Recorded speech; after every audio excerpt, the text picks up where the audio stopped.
Hey there, Attack on Titan fans! Welcome back to the Attack on Titan After Show here on AfterBuzz TV. Today we are talking about Season 3, Episode 2, Pain. Guys, we have an aerial steampunk stagecoach race to get to, along with devastating ramifications regarding the reveal about Historia, and not to mention the fact that, Armin's gonna have issues now, guys. Stay tuned. You're tuned in to AfterBuzz TV, the ESPN of TV talk. Now, let the buzz begin. Still not used to that opening. Katie's not used to anything yet. No.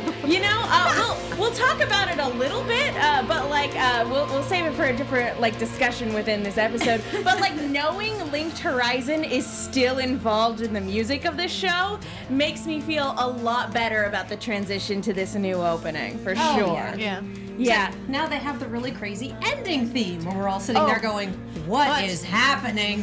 What am I watching? What just happened? We're gonna talk about it, but first, hey there, Titan fans! Welcome back to AfterBuzz TV. We are talking about Season 3, Episode 2. Let's not waste any time. Let me go ahead and introduce my fantastic panel. To my left, Veronica Valencia. What's up, guys? To her left, Katie Cullen. Hi, all my buddies. And to my left, All the way around here, I'm Megan Salinas. circle. Three lefts make a right. Is that how that goes? two wrongs don't make a right, but three rights make a left. There you go. Sadly, Alexis Torres could not be here with us tonight. She is under the weather, so guys, please send her your well wishes at atorres890. But guys, while you're on Twitter, we're going to be keeping an eye on the hashtag ABTVTitan. So if you guys have fun memes to send our way or fun commentary regarding this episode, we'll be keeping an eye out there. Katie's also got you covered on the live chat. For those of you guys watching live with us, hey everybody! Raindrops on Rosa says, Attack on Titan, more like Attack on Armin's sanity. Am I right? Oh my god. Yeah. Yeah, you are. That's, Gosh. That's that. We also have someone with a name of donate to help me get a stepladder and a rope. As in, this show makes them want to kill themselves? Is that it? What? I kind of read that as get me out of this pit, but you're probably right. I apologize. Jeez. I'm sorry. Dark. Well, It's just the most interesting chat name I've seen in a long time. It's certainly a long one. But yeah, ladies, let's go ahead and start talking about this episode. What are our initial thoughts? Because I was talking about this a little bit before the show. Some shows like to kick off a season with a really big episode, and then the momentum sort of slows down a little bit from there. I don't necessarily feel like Attack on Titan believes in slowing down too much right out of the gate. I don't think anything about this show is ever slow at any point. It's just one big thing after the other. Yeah, even when things do slow down, you're white-knuckled on the seat going okay, when's the other shoe gonna drop? Exactly. Just, good Lord, this entire episode, I think on our part, was just a lot of screaming and a lot of, what? What? What? I mean, I was just so fixated on Levi during the first half of it. The animation, that's where the gosh. animation budget for this season went. Absolutely. I'm so happy it did. It was beautiful. I really appreciate when trailers for a season don't give away too much. Most of what we've seen in the trailer for this season has been presented in these first couple episodes. Mm-hmm. So I'm leaning forward going, okay, yay, what comes next? Speaking of that opening scene, yeah, let's talk about it because we left off on the last episode on a cliffhanger. And what we're treated to is not necessarily something that Titan does a whole lot, but it picks up immediately where it left off and goes right into the swing of things before the opening gets started. Gets right into our steampunk cowboy battle. Rhinestone Murder Cowboy is going for it. Yeah. I like how I don't remember if it was on Twitter or if it was on, I think it was on Twitter. Somebody put that Rhinestone Murder Cowboy TM with the actual TM on it. I think it was on Twitter. Yeah. I'm going to check the hashtag. You know what? Yeah, I'm down. One of these days we're going to start the show with Rhinestone Cowboy and I will be ridiculously happy. But we got to wait for the right episode for that. So, yeah, what transpires is not necessarily a one-on-one showdown with Kenny and Levi. It's more like Kenny and like 7 or 8 of his closest friends and Levi. Guys, what Kenny and company. Kenny and company and Levi. Levi. So, yeah, what did we think of this whole sort of chase showdown? And yet, Kenny and company could not take down Levi. Yes! That's my boy. I love that he holed up in a bar of all places. Yes. And I was so sure after that alcohol spill that Kenny was going to shoot the alcohol and cause a fire. And I wonder if that wasn't the plan and Levi just preempted it by Probably. throwing chairs everywhere. The thing that like initially took me aback was seeing the grappling hooks used as a weapon instead of like just an instrument from getting from point A to point B. Actually seeing the grappling hook being used to take out someone on multiple occasions. Like, This did you show need just- that kidney? Nah. This show it never ceases to amaze me with stuff like that. It's like, yeah, you know what? I'm gonna use this as a weapon now. And I'm just like, I wouldn't have thought of that, but you did. I mean, he was raised by a serial killer, so I'm sure that, yeah. Well, it's actually not the first time the show has shown us grappling hooks being used again, like not necessarily against someone, but used to catch someone. Very, very beginning of the series, when the Colossal Titan attacked Trost right after they all graduated, Sasha used the grappling hook to grab someone by the leg. right Yeah, I through remember the that. ankle. I think we all just kind of went, okay. I don't know if Samuel made it, but there's precedent there. She figured it out. But yeah, it's still even though it was like gruesome, it was still like she was using it to try to help somebody, as opposed to Levi, who's literally using every tool at his disposal to try to stay one step ahead of this group, who up until this point has been able to predict him and his team down to a T. Yeah. No, I mean, I love that. I just kind of, again, like you said, it's graphic, so it's kind of like, should I not like it? But I almost kind of did like just how ruthless he was, because it just goes to show, like, you know, he's top ranked for a reason. And I just absolutely love that. But then also in the bar, again, Attack on Titan kind of finding ways to bring in some type of comedy when, you know, it's just like out of nowhere. He gets like the shotgun and just like gets Kenny. And I'm just like, whoa, did not see that coming. You are so smart. I love you. For me, it was that poor bartender going, welcome to our establishment. That poor bartender. He was so scared.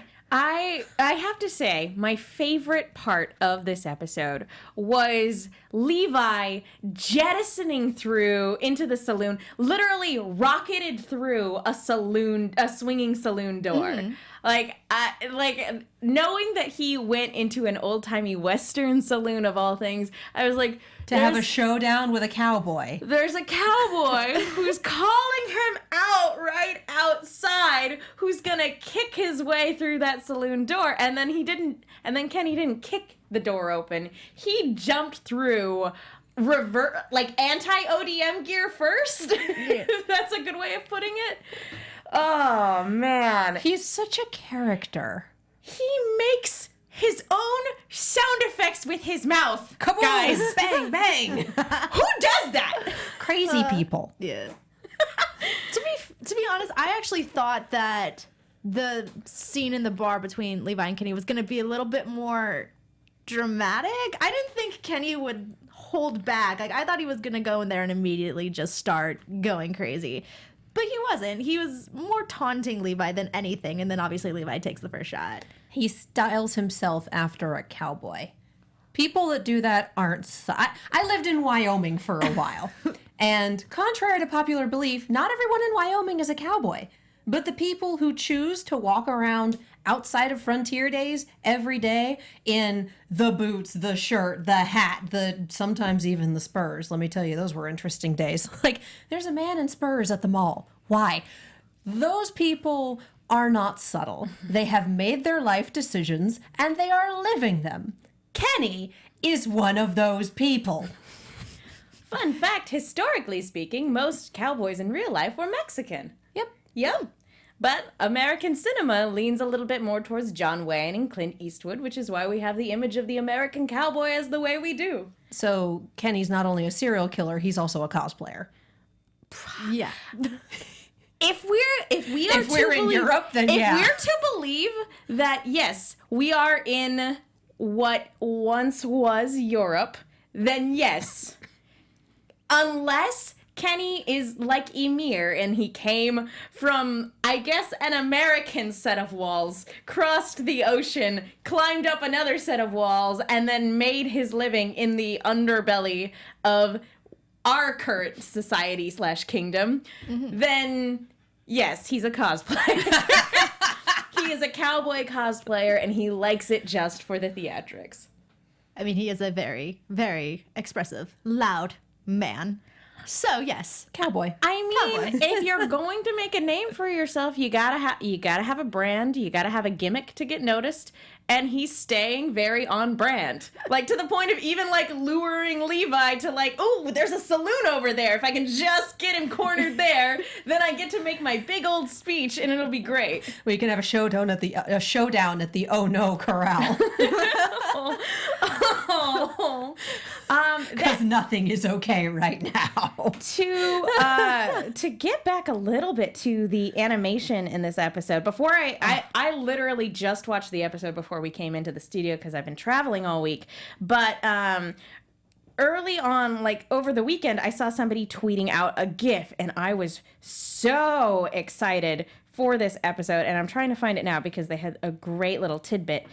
So, Arifumi Imai might be the only, this person at Pacesus on Twitter, right? Arifumi Imai might be the only animator who can make Levi look this good with 3D maneuver gear. Seamless and perfect synchronization between the 2D animation skills and the 3D background is his skill. So I believe, I don't know if he's the lead animator working on the show, but this is an animator working on the show. And I'm going to start keeping an eye out for this guy's name. If I had a little bit more time before the show got started tonight, I would have looked up his resume. So I'm going to be looking that up before next week because holy cow, this is some of the most impressive animation I think the show has put on display to date. yeah. I mean, I was gonna say Attack on Titan always takes great pride in its animation. Like that's the one thing you can count on with this series is you're gonna get some great animation. But then there are just Now they do. Now they do. But there are just moments in the show that just surpass all of your expectations, such as that one. Like it was beautiful just seeing him like swing through the city. Yeah, being chased and just the twists and turns, rounding corners, going up past roofs, swinging back down towards the ground. In my mind, I don't necessarily equate like Spider-Man and anime, but I'm like, I really want to watch a Spider-Man anime now with this lead animation team. Just do this because that's what it is. It's steampunk Spider-Man moves. Oh, it's so good. I honestly Okay, go ahead. Okay, I was just gonna say, like, I got lost just with how it was going everywhere and how seamless it all looked. I can't imagine actually drawing that and possibly getting lost in just drawing everything. Well, and that's like goes into what I was going to say actually. The choreography on this, the framing, the animation was beautiful, but you can have beautiful animation and nothing else. The whole package was sublime. Yeah, it was absolutely mesmerizing to watch. Did you guys, up until the showdown with Kenny, did you guys have a favorite moment? Just in this whole sort of sequence leading up to this showdown. Leading up Turning a corner and having 3 people right in front of him. Just that moment of, nope! just like from the beginning of this episode to this showdown. Yeah. Ooh. I know it's hard because it's so smooth. And like you said, you get mesmerized by It's just it. And everything. it's so fast. You just kind of remember, boy, that was amazing, but go back for specifics. Like, part of the reason that's my favorite moment is because that's the one that stands out in my memory. It's just that, how quickly can I backpedal sort of moment. But everything else is just like, this is amazing and I love it. I really liked the way Levi incorporated the use of the grappling hooks, using them to wound somebody and then grab that person and then like use his swords against that person as well. Like again, it's so tactical, as you said. The choreography is top notch. So And all of hauling that. someone in as a meat shield. That was Brutal. a thing. So brutal. But he has to be because he knows who he's up against. And that's another thing to keep in mind is that like Levi is resorting to all of these tactics, and that though that's kind of terrifying and though that's incredibly cold, and as we get to later in this episode, we find maybe not 100% in the right too, even though they're defending themselves. You have to keep in mind that if what Kenny says can be believed, he's the one that taught Levi to think this way and to move this way. And it's just like, And oh. also, he's murdered 100 people. Like, it was 100, right? It was 100 military police officers. Yeah. Yeah. He's a serial killer of the highest order, if that number can be believed. Because usually you become a serial killer by having 3-4 victims at that point. 100. Like, you have to Pretty pull out... sure you're more of a mass murderer at that point. Yeah, possibly. You have to pull out all of the stops at that point. Because this man has gone in to do a murder and succeeded 100 times. Like, the gloves were off after number, 3. And those were just the serial killer ones. Like, he does not hesitate. Like, he killed 3 people on Levi's teams right here and there. I do want to ask, though, because Levi's just as surprised as we are. It's like, hey, if that thing about him being a killer, a serial killer who's killed 100 members of the military police, if that is true, why would he then be working for the military Oh, police? you ask such good It's a questions. McCree deal.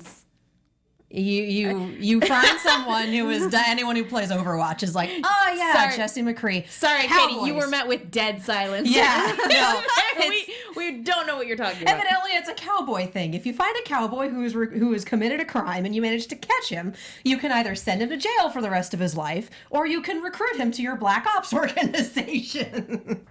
If Kenny shows up with a robot arm, I'm going to lose my mind. Yeah, so that is the Jesse McCree backstory, and I would not be at all surprised if at some point they found Kenny and said, either you die or you work for us and continue to kill, but we choose the targets. And he went, that sounds like a great idea. You know, while I didn't I'm going to continue to murder. Well, I didn't really understand the beginning half of that. I do think that's like a big possibility. The fact that they caught him and he has basically 2 options, like we can kill you or you can come work for us and basically we won't have any tabs on you. Just do what you got to do to get it done. We'll look the other way. Yeah. You do whatever you gotta do. I mean, that's kind of what we saw last episode with Hanji and Pastor Nick, and just basically kind of how this other military police kind of just gets things done. Talk about their Black Ops unit. We'll get to that. Yep. Do we have any other things, anything else we want to comment on regarding the animation before we make a quick announcement? Are we into that other bullet point there? Let's make our quick announcement first before we move on to topics. So, folks, Okay. We have a quick announcement for you guys, as we do every week. Hey AfterBuzzers, our network produces after shows for nearly all your favorite TV shows. From dramas, reality TV, sci-fi, and more, there is no network that works harder to serve television fans.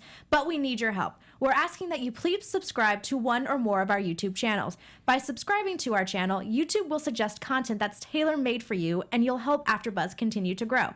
And if you're worried about pesky notifications, don't be, because they're optional. So hit that subscribe button now for this channel and check out our other AfterBuzz YouTube channels as well. Let us know you did so in the comments, and we'll thank you on air. For now, thanks for being the best fans and for helping us be the ESPN of TV Talk. Yep. Yep. Yeah. So Megan and I live on the animation channel. Yeah, So- there's a lot of fun shows for you guys to check out. Voltron, this show, there's so much on the animation that the animation channel has to give. The And weekly anime one, I believe they're doing. My Hero. My Academia. Hero. Thank you. My Academia. brain just stopped for a moment there. And one of the reasons we're so frazzled is because we're gearing up to cover RTX for Rooster Teeth reviews. So, guys, you need to subscribe if you want to stay up to date on all of that stuff as it goes down this week. So, be sure to hit that like button and subscribe, all that stuff, if you feel so inclined. So, thank you guys so much for listening. All right. Let's get down to probably the most heart-wrenching part of this episode. Levi, once the rest of the team gets caught back up, basically gives the order of like, hey guys, I told Mikasa this earlier. You're not just fighting Titans anymore. We're gonna have to fight people, and they've got our friends. So do a murder. If you Get it can't- done. You can't hesitate. Was the long and short of it. If you have to kill them, then do it. You can't hesitate, or it could cost you your life, or it could cost them their lives. So that's what ends up happening. They get control back of the wagon, and Jean has a moment where he has somebody at his mercy and yells for them to stop, and she doesn't. She knocks his weapon out of Jean's hand, and in order to save him, Armin has to kill her. And this creates a very interesting sort of moral question for Armin. And I feel like this is definitely a turning point for this character because he doesn't view them as good people anymore. No, I mean, I think that entire sequence was just, it was very heartbreaking because, I mean, correct me if I'm wrong, I might be a little fuzzy from previous seasons, but obviously Levi and Mikasa, they've had very troubled upbringings where people have betrayed them. It wasn't just Titans who ruined their lives. Whereas other characters such as Armin, Jean, Sasha, and even Connie, like a lot of their issues and a lot of the things that they hate in the world are Titans. They haven't really had that sense of people betraying them. And so they don't see... Yeah, they signed up to protect people. Yeah, they don't see humans as evil. So the fact that Armin is like, well, I have to kill humans now is very difficult for him. Armin has never really been the violence person out of our main trio. No. He's the strategy guy. And so when someone like that has to turn around and take the shot, that's always a really difficult thing to do.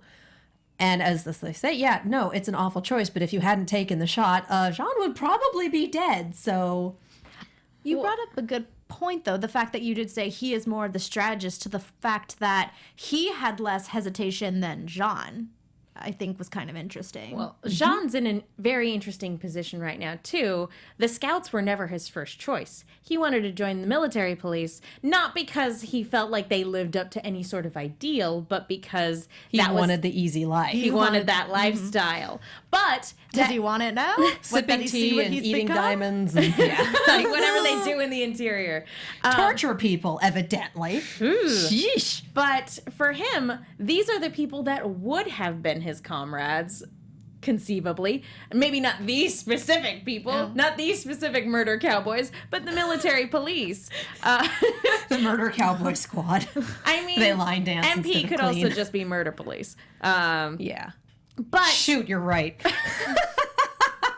it wasn't funny. It's all right. It was to me. But it counts. So like that, and again, Jean was sort of out of action for a lot of this past season too.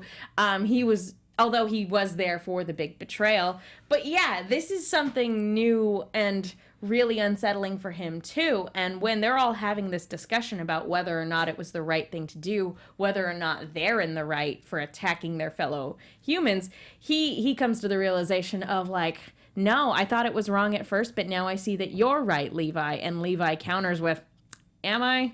I'm not really feeling much of that. Like, and I think that has to do a lot with, again, we talked about this a little bit last week, but setting the theme for this season is what's right or wrong in terms of like, what do we believe in anymore? Because up until this point, we had dedicated to ourselves to a specific institution. And now that's sort of all crumbling and falling apart. We're not fighting monsters. We're fighting other groups of people. The institution that we had dedicated ourselves towards is trying to kill our friends. I think for Jean, it's very easy for him to kind of be like, yes, this was right. It's very black and white to him. Whereas for Levi, he knows about like the corrupt stuff that's going on in the interior. He knows about, you know, the obstacles that the scouts have had to face dealing with, you know, the military police. So he's got a lot more knowledge, where he's like a little, I don't think conflicted is the right word, but he's a little bit more like, it's not as black and white to him. He does what he has to do because he has to do it, not necessarily because he's like, this is the absolute truth and this is the absolute right. There's a lot more moral ambiguity here.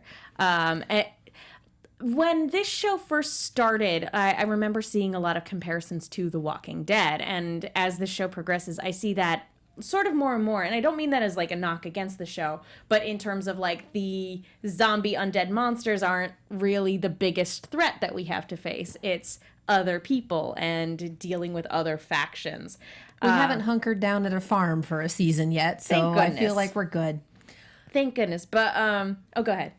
I just thinking about Jean, everyone in this class, everyone in this squad has a thing, has some sort of defining characteristic. And even from season 1, I could never really figure out Jean's because he's just kind of some guy. And that's the point. He is the normal human being in all of this. He is the one without a traumatic past backstory. He doesn't have a deep family connection or whatever to any of the other characters. He doesn't have this weird quirk. He's just a normal dude. Talented enough to be in the top 10, but normal, yeah. But he's the audience XP in terms of morals, in terms of the way he looks at things. Like, he's the normal-ish guy here. He worked his butt off. He wanted the easy life. He chose what he thought was the right thing to do instead. And he's thrown in this incredibly difficult situation with none of the same backstory or tools that a lot of the other characters have. And I like seeing that. I like that we have someone that is just, he's just a dude and he's dealing with all of this. Very rarely do you get to see that in a show that has such a fantastic setting and such fantastic situations. And Yeah. the fact that they kept him alive for So being far. a That was normal, helpful. for being a normal dude. So far. I mean, he's a talented, but when I mean by normal dude, I'm not just like some guy off the street, Yeah. but he's not secretly a Titan. His dad wasn't the scientist. He wasn't orphaned. None of that. He was a selfish character who had a complete character arc in season 1. He learned how to do the right thing, or he learned how to at least try to do the right thing. And here, as you said, that moral black and white sort of viewpoint is completely flipped on its head because he had to learn not to be selfish. And so he had this very simplistic view of this is right and this is wrong. And now he's in this situation where that viewpoint's been flipped and then almost immediately dismantled. Like, it did not take long at all for Levi to just completely unravel that whole realization that Jean had worked himself up to, knowing what Armin sort of sacrificed for him. And something interesting, too, is Jean doesn't necessarily own up to the fact that he was the one that hesitated. Levi, in this whole conversation, goes, oh, no, the other person was the one that hesitated. That's why you had a chance to do what you needed to do, Armin. And that makes it worse for Armin because he's like, that person was probably a good person then. I killed a good person. That puts more pressure and guilt on him. Like, I mean, Levi even says, like, the blood's on your hands now. Like, you're a different person. Embrace the new you! Which is one of those self-help quotes that's just kind of like, oh, context though. Well, that's sort of what I'm afraid of. Because even though this is the first time that Armin has ever had to go this far, we've seen bits of brutality from him, not in a violent streak, but we've seen bits of brutality boil to the surface in previous seasons before, just from his stunning intellect. Pragmatism. Yeah. Brutal pragmatism. That whole scene with Bertolt in season 2 of knowing exactly what to say to get Bertolt distracted in order for them to try to save Aaron again. Like, Armin is. I mean, we had an entire conversation about it last season about like most savage award goes to Armin this time around. And so like, why break their bodies when you can break their souls? I mean, he doesn't view himself as deep. a good. Oh, yeah. He doesn't view himself as a good person right now. But like, we know he has a big heart. But knowing what he's capable of when push comes to shove, I'm really worried about, you know, the long-term ramifications of Levi going, embrace it. This is who you are. Oh yeah, no, we are into break the cutie territory, and God only knows what the other side is gonna look like. I don't want him to become a super villain in a later season, guys. That's all. I don't think he would, I don't think he will. I think he might die though. Oh, God, Katie. Have you seen the opening? Yeah. Yeah. Like, Openings I are like think- the biggest giveaway, like the best indication of what's to come. Thank God for anime openings. At least it's not Gun Gale Online, all right? That one gave away the twist in the opening. That was a thing. It held back a little bit. Not entirely, but a Here's little our bit. masked person. Cut to their identity. Like, Gun Gale didn't care. Not entirely. But anyway, yeah. really quick before we move on, we want to talk to you guys really quickly about iTunes. Katie, would you be able to pull that up for me? Yes. Thank you. Maybe. Folks, thank you so much to everybody who's gone to iTunes to rate, subscribe, leave a comment. We love hearing from you. It is the best way to let our producers know that you guys like the show that we're putting on. And prior to everything sort of getting wiped away, you know, one of my highlights of my week would be to like looking up on iTunes to see what people had to say about the show. And so because those comments have been wiped away, it really is important that you guys go in and let people know that you guys love hearing a bunch of girls screaming about Attack on Titan. It makes us more searchable, helps us get guests, all this fun stuff. So, do we have any new comments this week? I mean, we do, but we have one that is a commentary on plot stuff that may or may not be a spoiler. So, thank you for Catastrophe 59 for commenting and leaving 5 stars, but I don't want to read that on air. I guess I did forget to give my disclaimer at the top of the episode. Yeah, but they Oops. left this on Wednesday.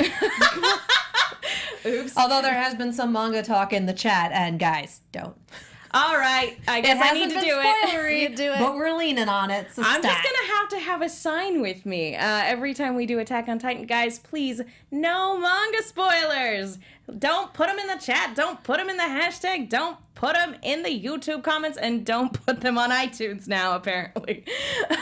We do want you to comment on iTunes, though. So thank you guys, and we appreciate your guys' enthusiasm so, so much. We're just all blind, and we want to stay that way so we can just see the show unfold as is. Like, what happened to the days where anime would catch up so quickly to the manga that they had to result in filler episodes? that's We've why left those behind. That's why we waited for 3 years in between seasons. Some of us suffered through Naruto filler and don't want to go back. I did my waiting. No more. 12 years of it in hell. Well, that's Bless you. Again, that's something I know we've talked about it before, but that's something I really appreciate about the show is that it wanted to be a faithful adaptation. If it wanted to deviate and do its own thing, it could have. Or if it wanted to do a filler arc sort of situation for 3 years, it could have. Could it have been good? No. I mean, I'm not gonna throw it out completely because I'm sure there are some good filler arcs out there, but that's not the sort of show that they wanted to make. They wanted to make a very faithful adaptation, and that's sort of what has attracted people to it, is the pacing and the animation, along with the high concept and the interesting characters. If they went off and sort of did their own little tangent filler arcs, outside of the OVA stuff that they've done, I don't think people would stay interested, and I think they understand that too. And it also wrecks the pacing of the show. Yes. Completely. And they also there's also the option of the manga's not done yet. Let's get a few plot points from the author and then go do our own thing, which worked extremely well for Full Metal Alchemist and extremely poorly for Chrono Crusade. So that really Chrono Crusade. yeah, the manga was great. The anime was one of the single worst things I've experienced. Yeah. Breaks my heart. Oh man, It's a matter of opinion, but Adaptation decay. But yeah, I can see them not wanting to do that. yeah. Regardless of what you think about animes that sort of deviate and do their own thing separate from the manga, like, that's not what they clearly wanted to do. They went in with the intent of adapting the manga very faithfully, and that's what they've done, and I think that's what they're going to continue to do. And for some people, that, you know, that may be a blessing, that may be a curse. I don't know. Depends how patient you are. I haven't read this portion of the manga, so I have no idea where we're going. I mean, To hell, I think. to back to the old west. Apparently, I hope so. You know, Yeehaw. I'm kind of loving that bit. All right, let's go ahead and to get back to this episode specifically, talking about moral ambiguity and what is and is not the right and wrong thing to do. The MPs that were responsible for Pastor Nick's passing, with the help of the Reeve Corporation's leader, who, as we pointed out last episode, was the gentleman Mikasa sort of kicked to the curb when his cart was preventing people from evacuating. With his help, they're able to find out where Eren and Historia are being held. Did I get that right? Yeah. Okay. They're able to figure that out, and so they have, or not quite, but at least they capture the MPs. Yeah. But they're able to get information in terms of where they can find these guys. And so that's what ends up happening. They end up trying to torture these guys for information. And I never thought I'd feel sorry for a person who tortures other people to death. You have empathy. It's a thing. it was. This whole sequence was so brutal. It was.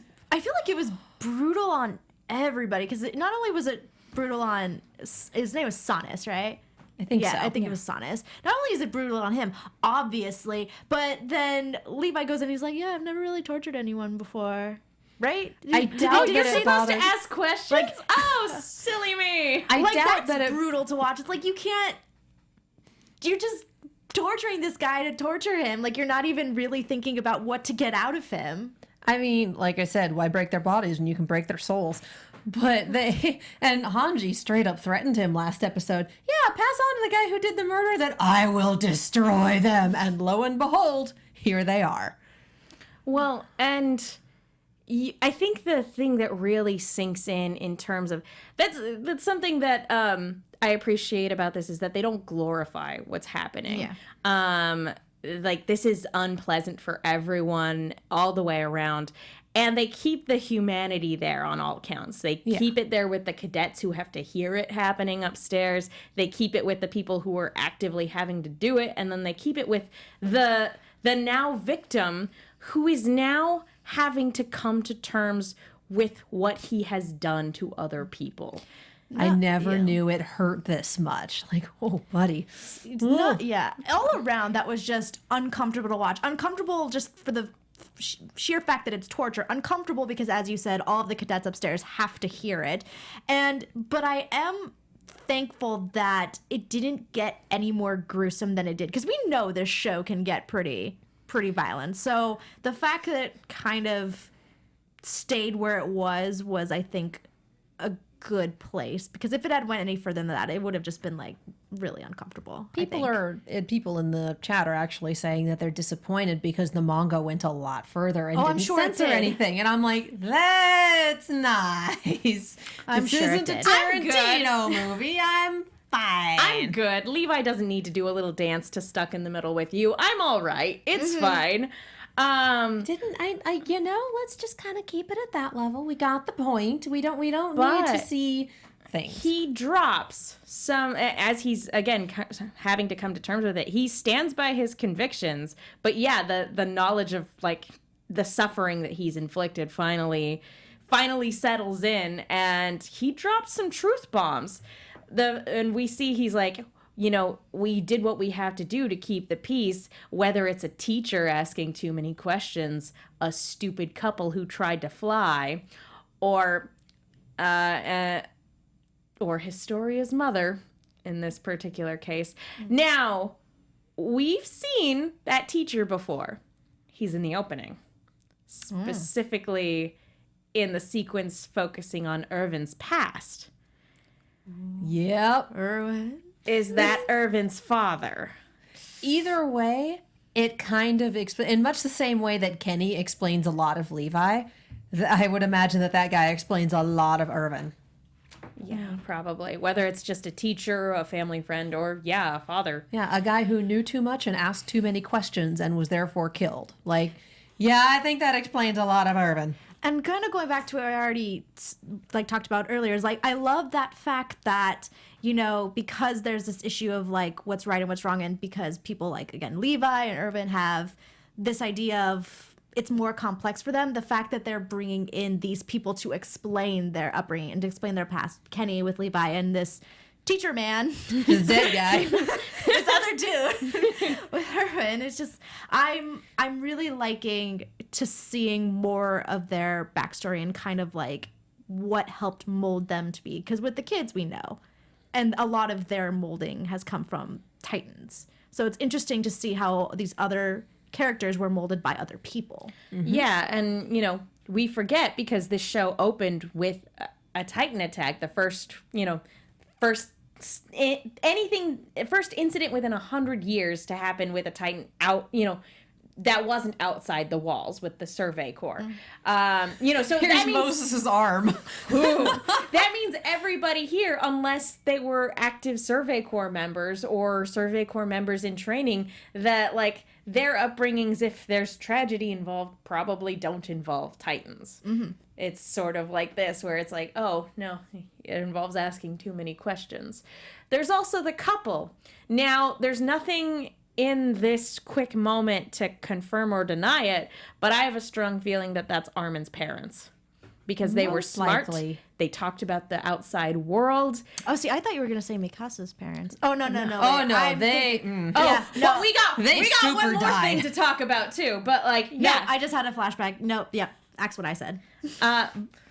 we're gonna have to talk about that. So yeah, I think this was Armin's parents. Is that they with a hot air balloon? Which how cool would that have been? Could it have gotten out of Titan arm range without going to the point where you run out of oxygen? Is my question. Oh, I think they would have had to touch down eventually. That's true, too. Unless their plan was just to go up to see what was out there and then come back down.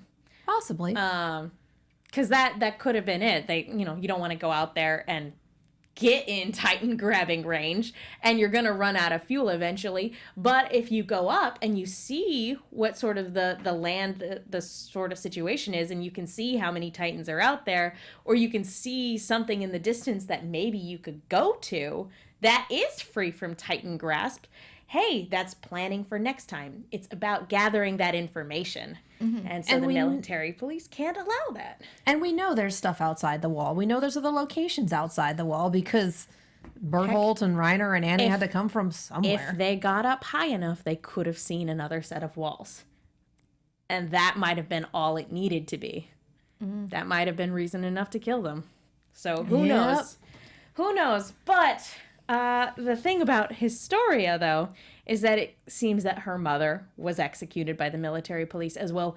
What looks to be in front of her. Yep. Yeah, definitely not a happy story, as Irvin alluded to last episode. So, but we find out in this episode that there's a reason for that. There's a reason why she's seemingly so important, because we're just thinking, okay, what is the bastard child of a random lord? What does she have to do with anything? Why would she know any secrets? Why would she be the key to unraveling anything? Oh, it's probably because she's the rightful heir to the actual throne. That the Reese family are the real royal family. What the hell, guys? What's happened? So much. I have so many questions. That also explains why they want to get their hands on her, because it's possible that Lord Reese, Governor Reese? Lord Reese, thank you. The Lord. Either had other children and lost them in some way, or never had another child. So this is just The him sole using heir. her. Or she's the sole heir. and Yeah. she's important in some way. And the king, that the royal family that we have on the throne now, is either a decoy for some reason, or the Reeses were deposed but still in some sort of power. Like, political things. We've seen the surface. It could have but been the a rest of the Targaryen iceberg- situation Yeah, where but- they fled. But he's still in power and still in these meetings. Yeah. Like, we've seen the little tip of the iceberg, and we're about to crash our ship on it without realizing that there's 30,000 more tons of ice beneath the surface. No. Every time the show answers a question, I feel like immediately 30 more spring up. Yep. And that's sort of how I feel right now. It's like, oh, so she's going to be the queen. She's potentially the queen one day. Yes, queen. Yes, queen. Yes, Queen Historia. But I mean, it makes so much sense on why they win her. Not only the fact that she's the sole heir, but the fact that they could honestly try to be molding her to take over what they want to do, because they know that she's been in the cadet. She knows that she's I don't know if corrupted is the right word, but they know that she has these ideals that she has been taught by being there.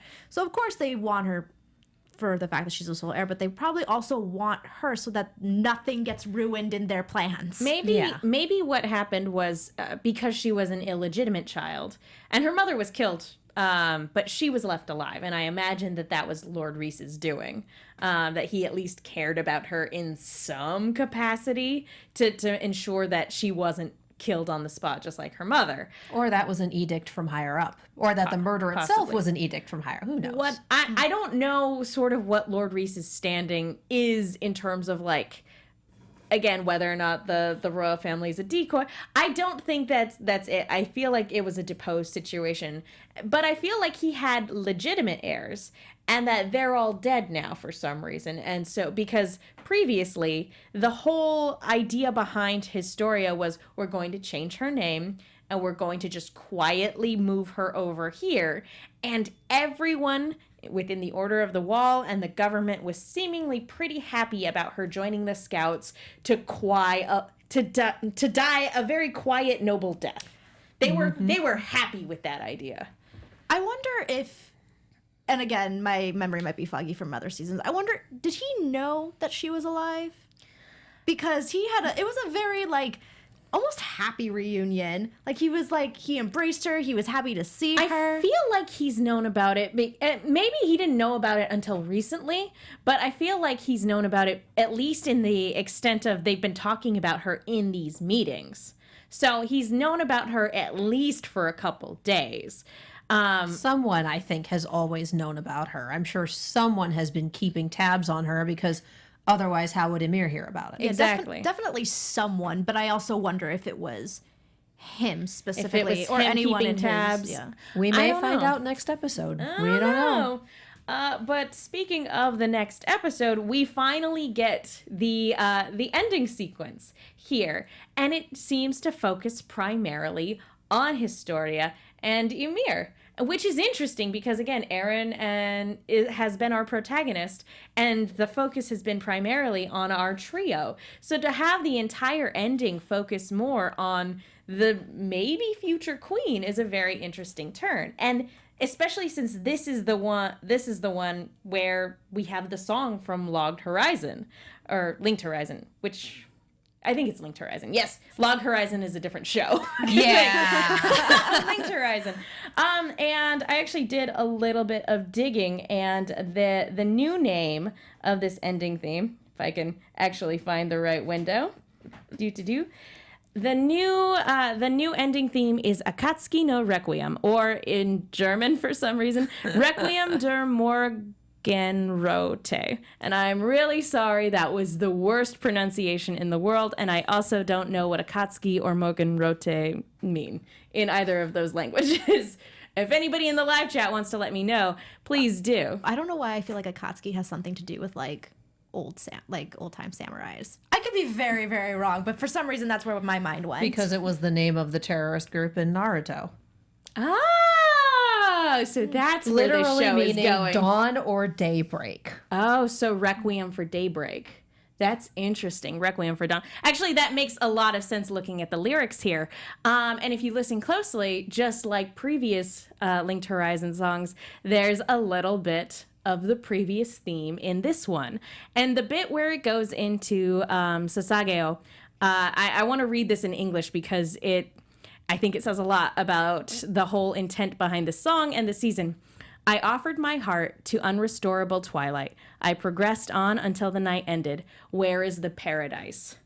Oh, guys, that's so good. Like, devote your hearts. Right. What have we devoted them to? We thought there was going to be a dawn. All right. Well, we are running short on time. Any final thoughts before we move into some quick rapid fire predictions? Anti-ODM gear. Holy cow. So cool. They were planning on something like this at some point. Like, yeah, we made this gear in case we ever have to hunt down anyone using ODM gear. What? Yep. That was a fun little screen cap to read. There's a lot to unpack in this season. Yeah, that's one way to put it. More Levi.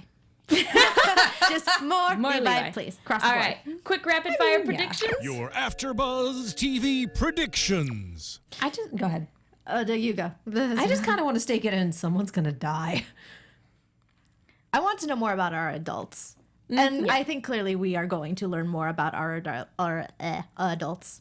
Oh, yeah. Jeremiah Winslow in the chat reminds us. Levi Ackerman. Yes! Oh, shoot. That's Sorry, a thing. We're running out of time. Guys, Levi Ackerman. Guess who else has the last name Ackerman? Here's Here's the thing. Ah! Is it a small world thing or is it a John Smith thing? I think it's a Jon Snow thing. So, guys, on that note, Katie, where can people go if they want to find you? You'd think Historia would have the Jon Snow thing going on. She did! I'm Katie Cullen. You can follow me all over the social medias as well as on YouTube and Twitch at Kiaxet. That is Kiaxet. Yeah, we're going to RTX. Follow the Twitter and all of that for the press coverage. Yeah. And you can find me on Twitter and Instagram at it's me Veronica_V. And guys, don't forget to follow Alexis at atorres890. And I'm Megan Salinas. You guys can follow me on Twitter and Instagram at the Menguin. That's TheMenguin. Thank you guys so much for watching. We will see you all next time. From executive producers Maria Menounos, Kevin Undergaro, Phil Svitek, and the entire AfterBuzz TV staff, we would like to thank you for listening to the AfterBuzz TV network. To watch or listen to other after shows and post comments or questions, be sure to visit AfterBuzzTV.com. I'm Sir Richard Wentworth, and this has been a presentation of AfterBuzz TV. Yes, Queen! The views expressed herein are those of the hosts only and do not necessarily reflect the views of AfterBuzz TV or its owners or principals.